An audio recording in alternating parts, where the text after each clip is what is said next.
বিশ্বাস করছি আজকের এই সমাবেশে যারা আছেন সমাজের বিভিন্ন স্তরের মানুষ আছেন এখানে।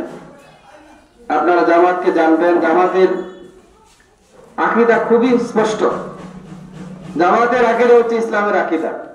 আমরা আমাদেরকে যারা আমাদের আকীদা খারাপ বলে যারা আমাদেরকে সমাজে প্রচার করেন তারা আমাদের আকীদা সম্পর্কে জানেন না। শুনে শুনে অন্ধের হাতি দেখার মতো, জানেন কি অন্ধের হাতি দেখা? অন্ধের হাতি দেখা হচ্ছে যে যেভাবে বলে সেটাই সে বিশ্বাস করে। আজকে আমাদেরকে অন্ধের হাতি দেখার মতো জামাত ইসলামকে যারা জানেন, আপনাদের কাছে অনুরোধ করছি, জামাতকে জানার অনেক সুযোগ রয়েছে। জামাত ইসলাম কোন গোপন সংগঠন নয়, ছাত্র শিবির কোন গোপন সংগঠন নয়। বিগত ১.৫ দশক আমাদের উপরে যে নির্যাতন চলেছে, জামাত ইসলাম আর ছাত্র শিবির হারিয়ে যায়নি। আমি নিকলিতে যখন ছাত্র শিবিরের দায়িত্বে ছিলাম অনেকবার এখানে এসেছি। এখানকার বিভিন্ন স্কুল মাদ্রাসায় দাওয়াতি কাজ করার সুযোগ আমার হয়েছে।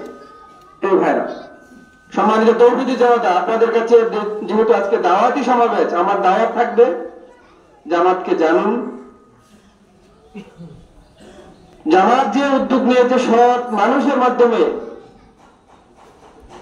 এদেশের শাসন ব্যবস্থাকে প্রতিষ্ঠা করা। আপনারা দেখেছেন অসৎ লোকদের হাতে ক্ষমতা থাকার কারণে হাজার হাজার কোটি টাকা দুর্নীতি করে তারা এই দেশকে তলাবিহীন জড়িতে পরিণত করে না? এক একজন ছোটখাটো নেতা আজকে কোটি কোটি, হাজার কোটি, শত কোটি টাকার কোন হিসাব নাই, হাজার হাজার কোটি টাকার মালিক। এটা কারণ কি? এর কারণ হচ্ছে তাদের ভিতরে আল্লাহর ভয় নাই, আল্লাহর কাছে হিসাব দেওয়ার অনুমতি তাদের মাঝে নাই, তাদের ভিতর কোরআন শূন্য তারা। সম্মানিত উপস্থিতি, আমরা চাই এদেশের মানুষকে ঐক্যবদ্ধ করতে। জামায়াত ইসলামী আল্লাহর দ্বীন প্রতিষ্ঠার যে যাত্রা শুরু করেছে, এই যাত্রা এমন কোন শক্তি নাই। আমাদের আমির জামাত বলেছেন যে ক্ষমতা থাকার পরে আপনারা একদিন টিকে থাকতে পারেন না, আর আমরা গত ১.৫ দশক কেমনে ছিলাম? আমরা ঠিকই আছি। কবি ফররুকের ভাষায় বলতে হয়, হে মাঝি উঠে এসো, উঠে এসো তুমি মাঝি, মাল্লার জলে দেখবে তোমার কিস্তি আবার বসেছে সাগর জলে। আপনাদের কাছে আহ্বান করছি, আপনারা জামাত ইসলামের কিস্তিতে উঠুন।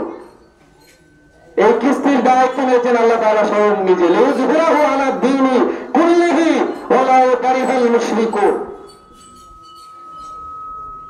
লিউযহিরাহু আলা দ্বীনি কুল্লিহি, আল্লাহ তাআলার দায়িত্ব নিয়েছেন। আল্লাহ বলছেন যে তোমরা এই কাফের মুশরিকরা যতই অপছন্দ করো, আল্লাহর দ্বীনকে আল্লাহ সমস্ত মতবাদের উপরে, সমস্ত দ্বীনের উপরে বিজয়ী করবেন। যে দ্বীনের দায়িত্ব আল্লাহ নিজে নিয়েছেন, সে দ্বীনকে বিজয়ী করা আমাদের দায়িত্ব। আমরা যদি এই দায়িত্ব থেকে সরে দাঁড়াই, আমরা যদি প্রচেষ্টা না চালাই, আমরা আল্লাহর দরবারে অপরাধী হিসেবে সাব্যস্ত হব।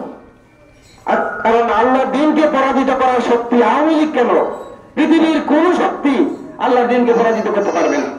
আমরা